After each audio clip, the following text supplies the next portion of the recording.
31 minutes is generally nothing but a fleeting whisper within the sprawling catacombs of the United States Capitol, barely affording a politician enough time to comfortably adjust a lapel mic or deliver a meandering opening invocation.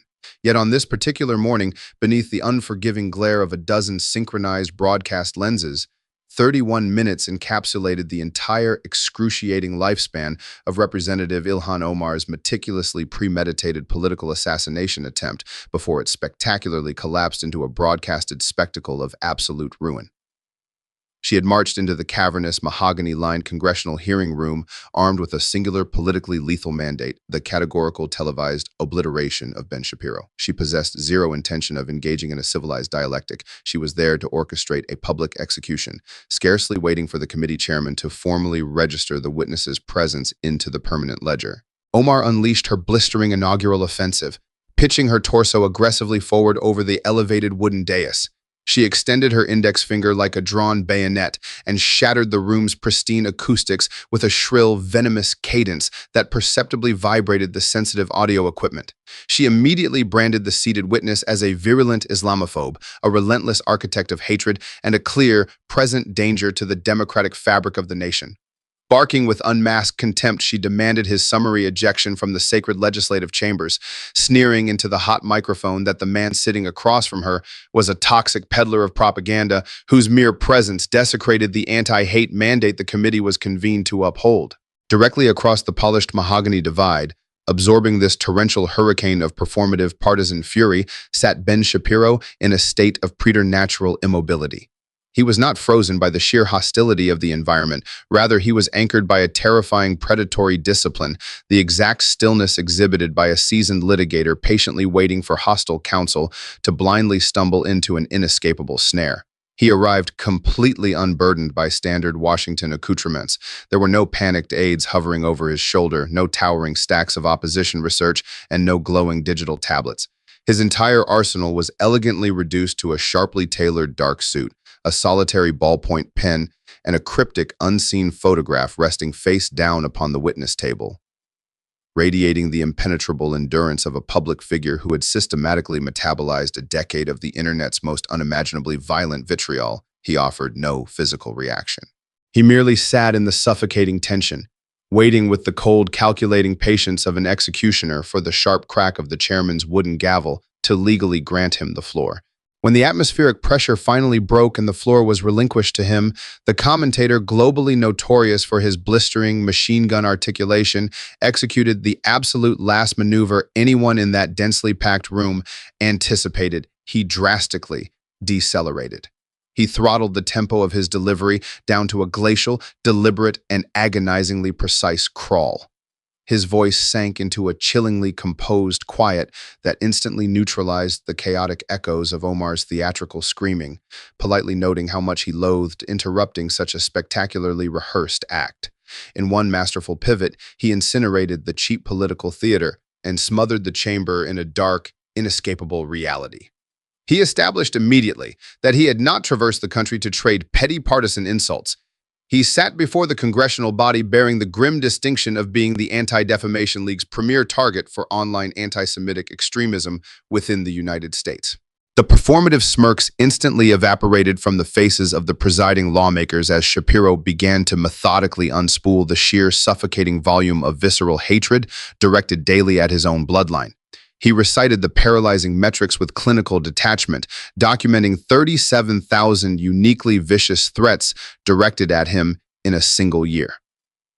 Escalating the gravity of the room to an unbearable threshold, he entered a sickening piece of evidentiary horror into the permanent record, an explicit electronic transmission discovered by his pregnant wife on her private device.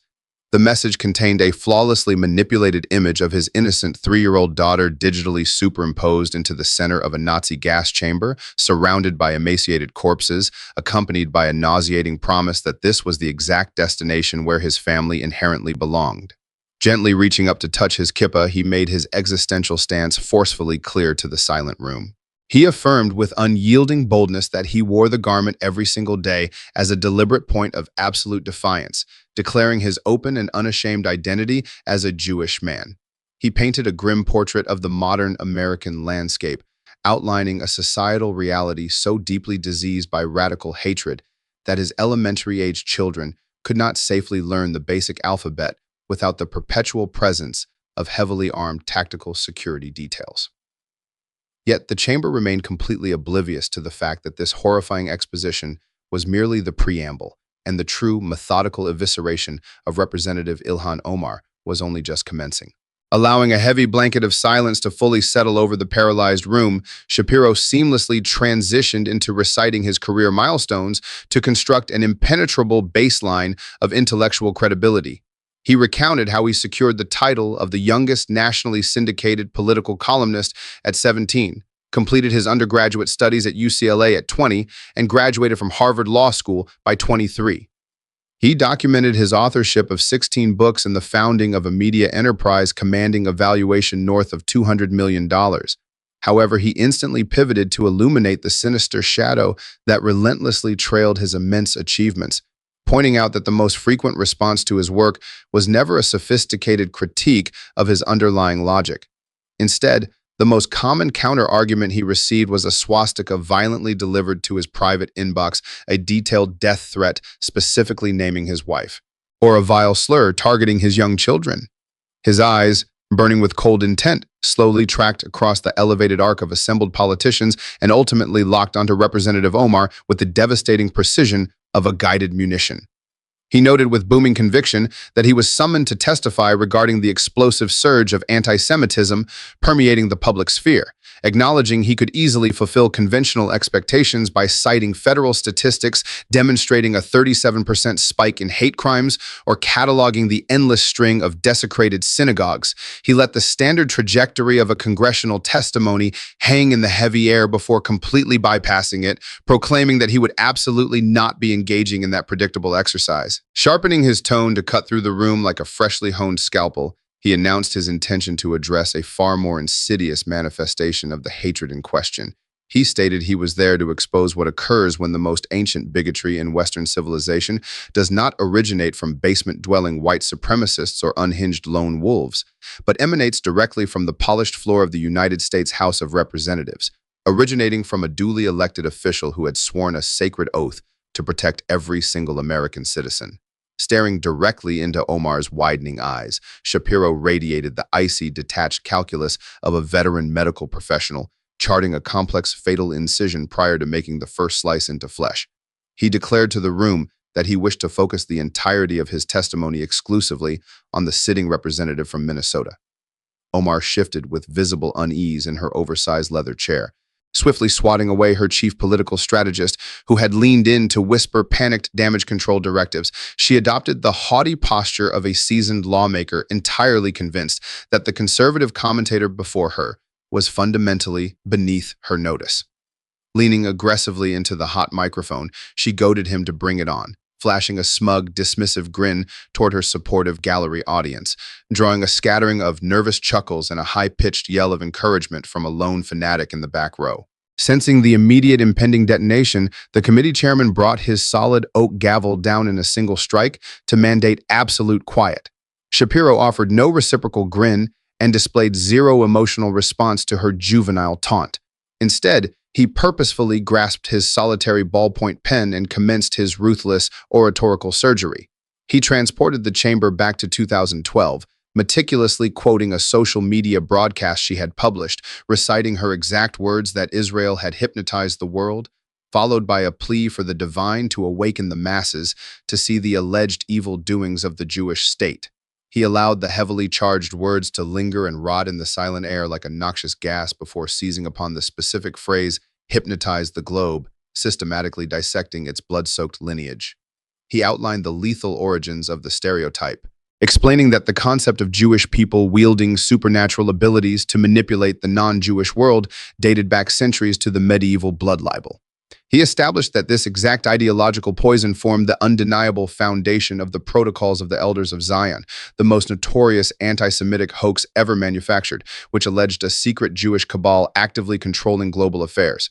He detailed how the forged manuscript provided the direct cover for Russian pogroms, was enthusiastically weaponized by the German Nazi regime to justify the Holocaust, and remained in active circulation among modern white supremacist factions.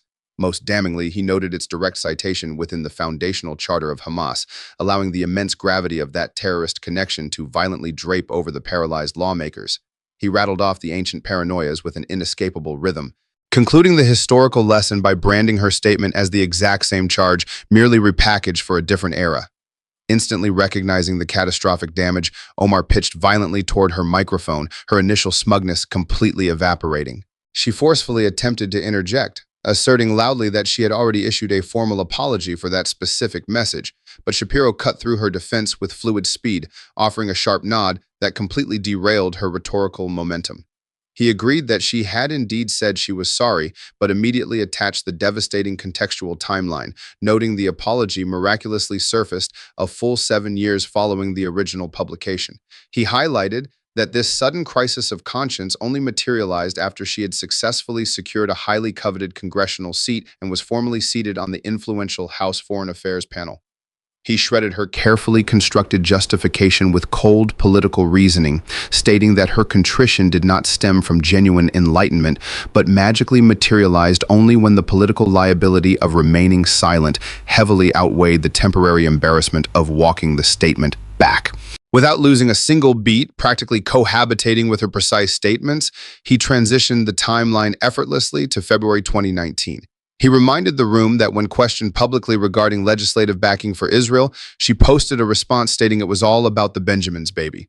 He clinically deciphered the cultural colloquialism for the permanent transcript, defining the Benjamins as $100 notes and directly linking the statement to the pervasive conspiracy theory regarding Jewish people and illicit wealth.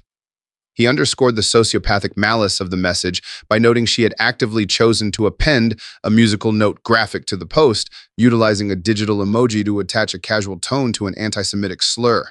Directing his intense attention back to the panel of stunned lawmakers, Shapiro laid a lethal rhetorical snare, calmly requesting that anyone present identify a single other demographic within the entire United States, whose collective legislative power an active representative had openly credited to direct financial payoffs and bribery.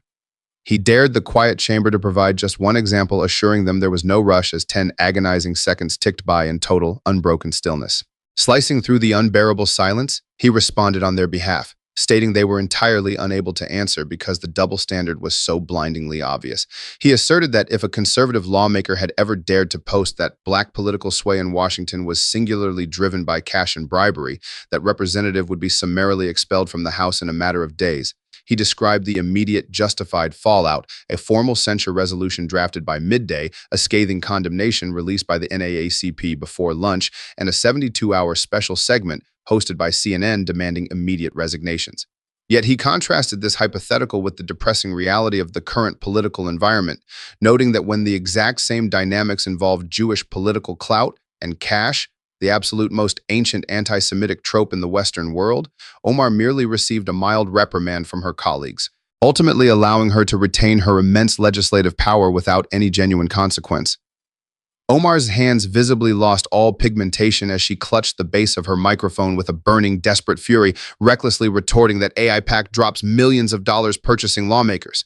She screamed that her statement was purely factual and that she was strictly taking aim at a political lobbying group, accusing Shapiro of maliciously twisting her words. The entire chamber appeared to collectively draw a sharp, terrified breath in pure shock as veteran journalists abruptly halted their rapid keystrokes in perfect unison. A brief spark of unfiltered astonishment widened Shapiro's gaze, bearing the unmistakable look of a chess grandmaster who had just been gifted a colossal game-ending advantage far sooner than he ever anticipated. Keeping the steady exactness of a surgeon's blade, Shapiro politely thanked the representative for voluntarily demonstrating his exact argument in real time. He articulated the sheer scale of her catastrophic misstep, pointing out that she had just stated on high-definition video inside a committee expressly gathered to examine the alarming rise of national anti-Semitism that a Jewish advocacy group literally buys elected officials. He emphasized the specific verb she consciously chose, not lobbies, not champions, but explicitly buys, meaning to physically purchase with cash. Pivoting gently toward the massive wall of network broadcast lenses, He handed down his ruinous judgment, declaring that her statement was the textbook anti-Semitic cliché, and she had simply echoed it once more completely unprompted. He confessed that he truly could not have drafted a better, more damning script if he had actively attempted it. All residual pigmentation vanished from Omar's complexion as she cast a frantic, pleading glance toward her row of aides, silently begging for a rescue. Her top political advisor was gazing wretchedly at the carpeted floor, utterly defeated, while her lead press secretary had dropped her mobile device completely, covering her mouth with both hands in a state of unadulterated occupational dread. Up in the viewing gallery, the lone supporter silently dropped her handmade sign onto her lap in unconditional surrender. Refusing to grant her even a microscopic fraction of a second to recover, Shapiro announced his intention to proceed. He reminded the room that shortly following the infamous Benjamin's remark, she spoke at a public forum at Busboys and Poets, quoting her verbatim, citing her desire to publicly discuss the political influence in the country that dictates it is acceptable to push for allegiance to a foreign country. He methodically placed his ballpoint pen back onto the table, the sharp click echoing loudly, and identified the core accusation: split allegiance, the absolute most ancient, lethal anti-Jewish charge in Western society. He explained the assertion that Jewish individuals can never be completely loyal citizens since their true devotion always belongs to Israel, forever branding them as a dangerous fifth column. He cataloged the horrific casualties of this exact smear with irrefutable historical accuracy, detailing how this baseless accusation of divided loyalty led directly to Captain Alfred Dreyfus's infamous treason conviction in 1894 France, and how the same lie resulted in Leo Frank's horrific 1915 lynching in Georgia. He established how this precise logic was enthusiastically weaponized by the German Nazi regime to legally rationalize the 1935 Nuremberg laws.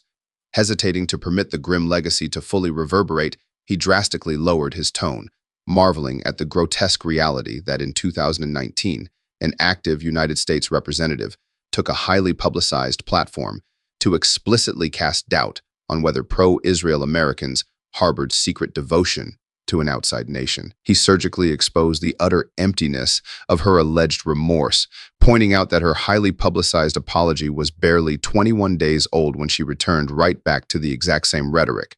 Driving the narrative forward without a shred of mercy, he refreshed the chamber's collective memory of 2023, the year bipartisan members voted to officially oust her from the House Foreign Affairs Committee entirely due to anti-Semitism.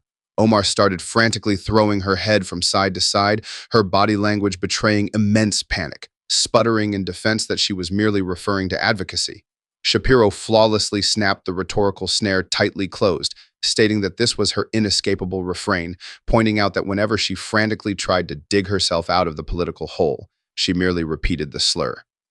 He declared that she was so thoroughly marinated in this toxic phrasing that she simply could not cease deploying it, even while actively trying to refute it on live national television. Omar parted her lips to launch a counter-rebuttal, yet produced absolutely zero sound, as her vocal cords entirely abandoned her. Shifting with terrifying ease, Shapiro flawlessly moved his relentless offensive to a fresh battleground, introducing an additional trend: a lengthy, heavily documented history of systemic deception extending far past careless speech. He established the suffocating fresh terms of debate, stating he would pose several inquiries requiring affirmative or negative responses only. His cadence accelerated to a dizzying speed as he barked his first inquiry, demanding to know if she entered a legal marriage with Ahmed Noor Saeed Elmi in 2009. Omar tried to parry by claiming she had already spoken extensively on the issue, but Shapiro insisted, brutally demanding an affirmative or negative until she agonizingly admitted yes, the single word tasting like ash in her mouth. Shapiro pressed the advantage, securing her admission that Mr. Elmi possessed British nationality and was currently residing in London. Pondering the admission with fatal intrigue, he asked if she had crossed paths with Mr. Elmi following their 2011 split, to which she firmly stated on the record that she had not. Shapiro instantly deployed the counter-evidence, revealing that her personal Instagram profile displayed clear, time-stamped images of her alongside Mr. Elmi in London during 2015, a full 4 years post-separation.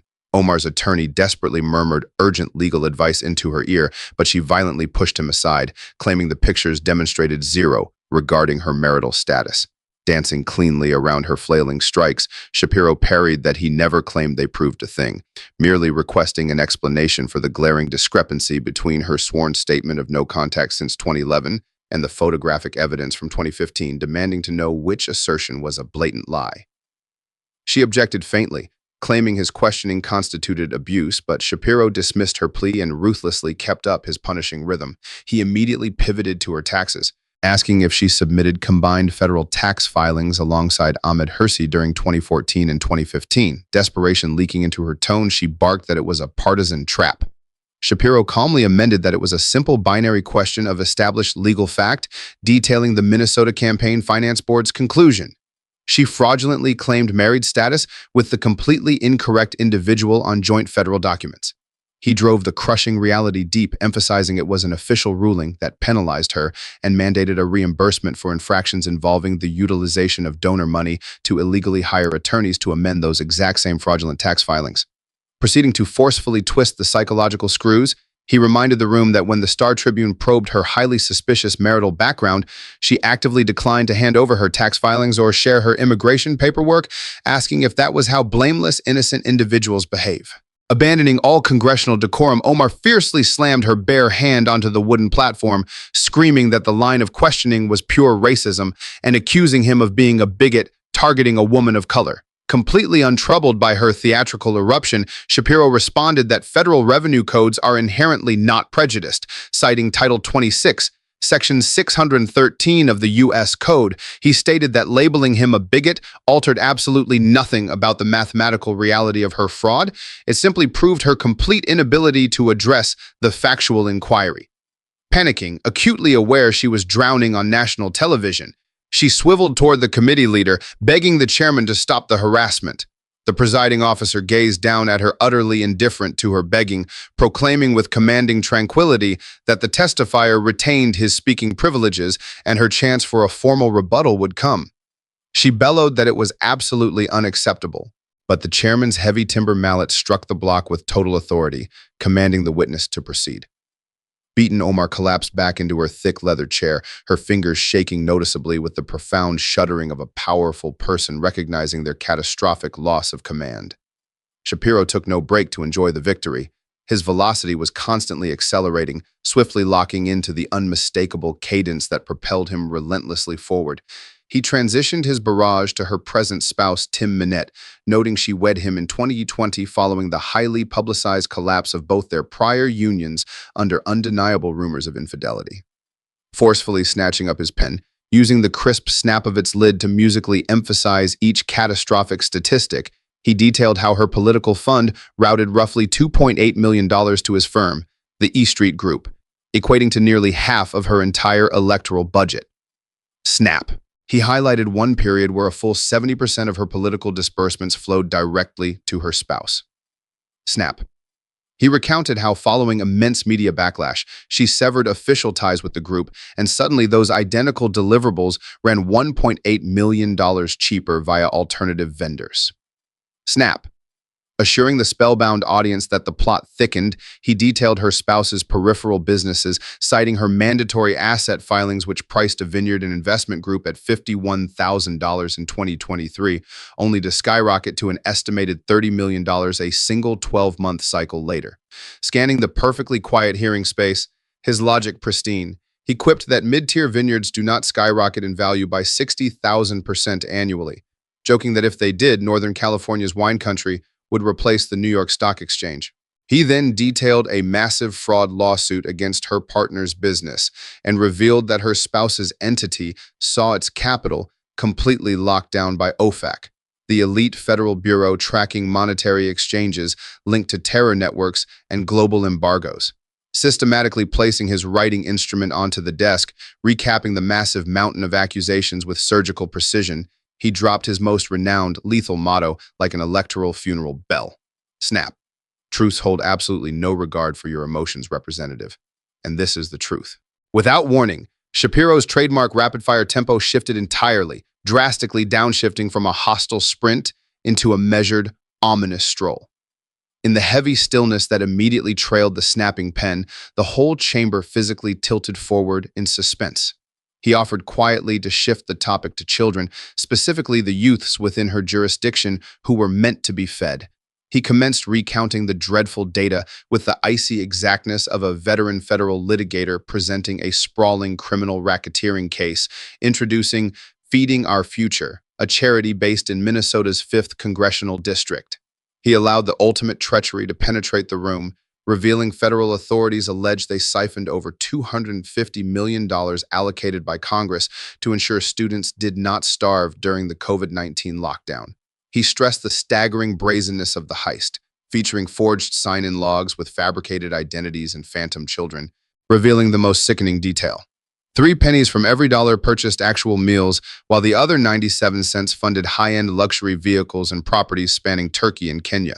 Adjusting his posture, he delivered the crippling strike, noting that on March 11, 2020, she authored the Meals Act, which dramatically loosened national standards for educational feeding initiatives, declaring she unlocked the gate and the con artist strolled right in. Omar stammered faintly, throwing her arms up to shield herself, but Shapiro pushed mercilessly, revealing she accepted electoral contributions from figures subsequently found guilty in the plot, and raising 5 digits, he ticked off the unassailable links exactly like a litigator, outlining counts to an engrossed jury. Omar exploded in a fit of theatrical outrage, accusing him of using the profound misery of children to score cheap partisan victories, screaming that those people were her voters, while he sat safely in his Nashville recording booth, generating millions.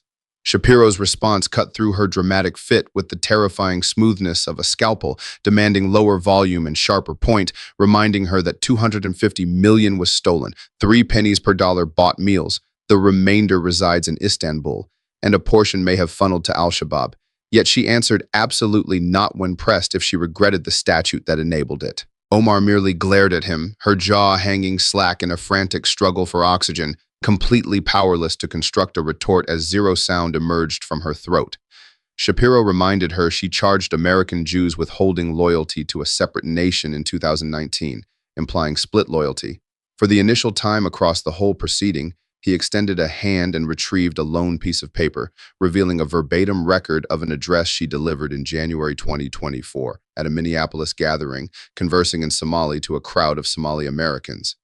Reading straight from the heavily vetted document, he revealed she assured the crowd Somalia would remain secure provided she maintain her position in Congress, pledging to a foreign nation defense originating from her seat inside the United States Congress. Placing the ruinous transcript softly down, he made certain the entire panel comprehended the sheer, breathtaking double standard. She condemned Jews for divided loyalty, then proudly, arrogantly showcased her own. Omar violently launched herself up from the desk, screaming he pirated the footage of an exclusive community gathering.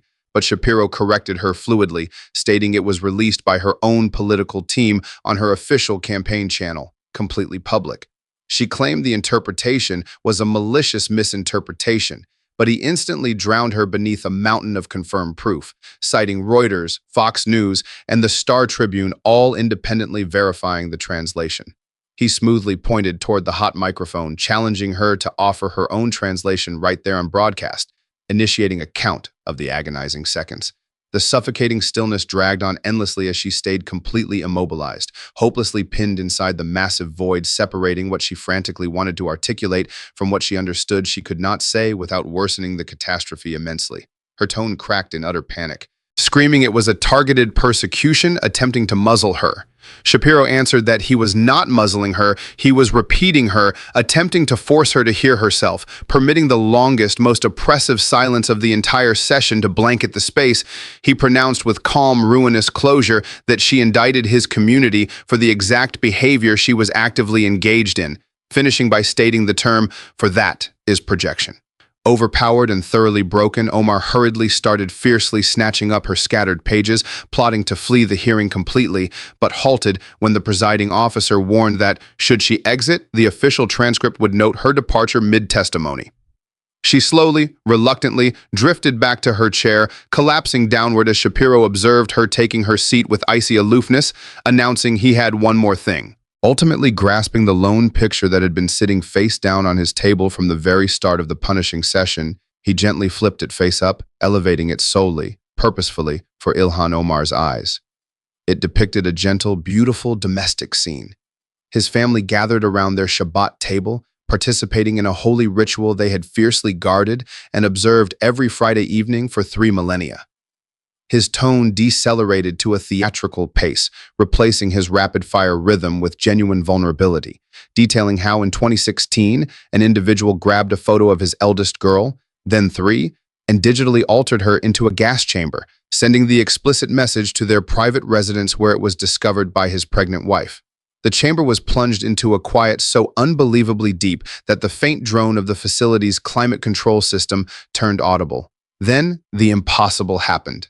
In a moment of pure blinding hubris, Representative Omar instinctively, reflexively dismissed the horrifying death threat against Ben Shapiro's toddler, muttering callously and rolling her eyes that everybody gets threatened. The entire hearing room recoiled in visceral, stunned disbelief, a collective gasp echoing off the marble walls. Shapiro paused, staring at her, fully realizing his opponent had just blindly, arrogantly leaped into a fatal, inescapable trap of her own making. Staring her down, his eyes burning with absolute clarity, he delivered his chilling final verdict. Her thoughtless, cruel reflex was the real you.